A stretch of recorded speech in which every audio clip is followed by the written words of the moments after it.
Well, there you go. That conversation, of course, took place yesterday.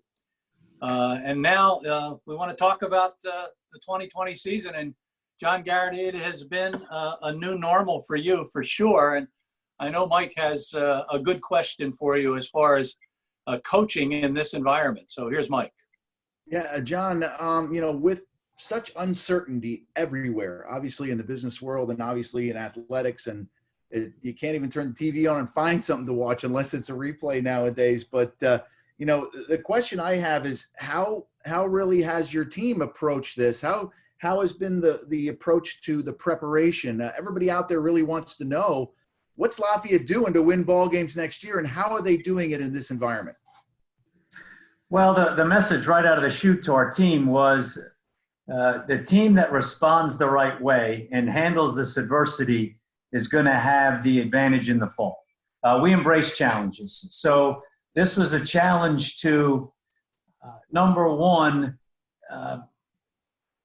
react properly. And the way to do that is to establish a routine right away and try to mimic exactly what we were doing at Berger to assimilate our spring practice. So we couldn't practice on the field, but we could meet.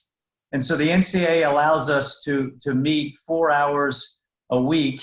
And we did that 4 times a week for an hour a day. And we installed our offense and defense and special teams systems, just like we would if we were practicing normally. And we established routine with the schedule. Our coaches' schedules were the same. Instead of meeting in person, we were meeting through video conference. Our team meeting is the same time, 4 o'clock, where we started with the team meeting, then went to special teams, then broke up into offense and defense. So we wanted to create a routine and a schedule for the guys as quickly as possible. And they adapted great. They epitomized improvise, adapt, overcome. And we were able to, through video conferencing and the time permitted by the NCAA, install all our offense, defense, and special teams as if we were in the spring. So we're caught up. We're not behind at all. We just haven't had the physical practice. And other than the football, the thing that you lose, which people don't realize, it's obvious that we can't practice and we can't do the physical teachings and activities on the field. But the other thing that you lose is the locker room, the camaraderie, the interaction, the getting to know each other, to the walks to practice and off the field, the group of guys that walks up to the dining hall together. You miss that. So towards the end of our 6 weeks, we used some of the sessions for team bonding. We needed to create that virtual locker room to allow the guys to have that camaraderie, that time to interact, that time to bust each other's chops, to get into those discussions about who's the GOAT in NBA basketball of all time. And because that's what you do in the locker room. And we were able to do that. We broke up into groups and guys at different positions that don't normally interact with each other got a chance to really get to know each other. And so not only did we thrive, but we accomplished what we needed to by teaching them football. And the charge there was become masters of your position, all right, true technicians, and become masters of the playbook, but also continue to form those teammate bonds, that shared commitment that you need as a team to accomplish what we want to, and that's a Patriot League championship in this 2020 season. John, you've talked about the routine you're trying to establish, but I also know the NCAA has put some restrictions on everybody in terms of football. Can you talk about what activities you're allowed to do as a head coach with your team and some of the activities that people at home may not realize you're just not allowed to do? Well, like I said before, we're able to do 4 hours of video conferencing where we can meet with the team. So we installed our systems of football. We can do team bonding, like things like that. And then our strength coach, Coach Potts, could send our team workouts. And they got workouts for situations where if they had access to a home gym, or some guys don't, and they have to do workouts with body weight type things. So we were able to do that and allowable by the NCAA, and just got to trust the guys that they were doing it. And we got a great bunch.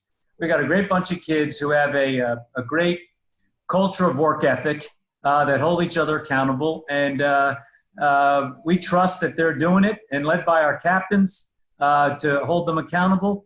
I can assure you that the 2020 Lafayette Leopards are going to be in great shape when we start playing again. Well, that's a terrific segue into it, John. Is you're keeping track of the kids, obviously, and staying in shape is the one thing, especially football. Obviously, you don't have the contact, and that's the issue that you're going to have to put on, I would assume, in the fall. But how tell everybody out there, how are these kids staying in shape? What are they doing? What level are they taking it to? And what can we expect from some of these kids that obviously we're going to talk to in a few minutes, these seniors? Yeah, just repeat it, Mike. I can't hear you. Just saying, John, can you hear me now? Just how do they stay in shape? How are they working to stay in shape? Well, they got to do it on their own, and that's part of growing up, and part of your maturity as a person and a player is you don't have that strength coach and prescribed time that you have to lift.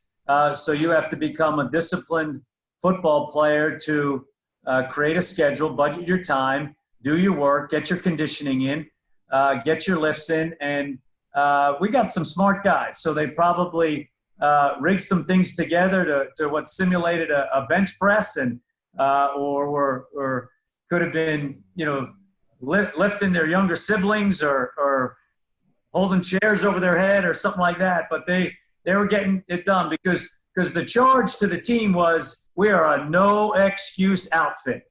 All right. This is a challenge, and don't tell me you can't lift. Don't tell me you can't run. There's a road outside your house. All right. And go run down the street or run up a nearby hill or something like that. And these guys embraced it. It's a great group. It's a great work ethic culture. And, these guys are getting it done and holding each other accountable. John, I know that your staff has changed a bit. The promotion, of course, of Doug McFadden and the addition of Ricky Brown and Tom McIntyre. Talk a little bit about those guys that you've added now to your coaching staff. Well, we added two great additions to our coaching staff, prompted by the first move we made is promoting Doug McFadden to defensive coordinator. Doug has been a longtime coach here at Lafayette, well-respected, loved by his players, and does a really good job in every aspect of the coaching responsibility.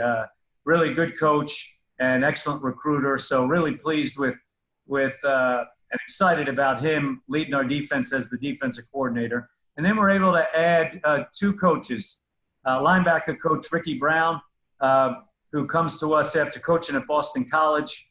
He played at Boston College and also played 7 years in the NFL with the Raiders and the Ravens. And he has hit the ground running and assimilated really quickly. He's picked up the defense, and he's doing a great job with our linebackers. And then we added Tommy McIntyre to coach our secondary. Tommy's a veteran college coach.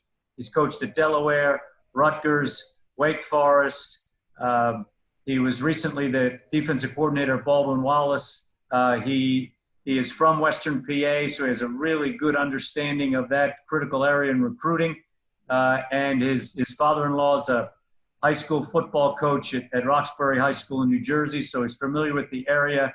Or bring him back into Pennsylvania.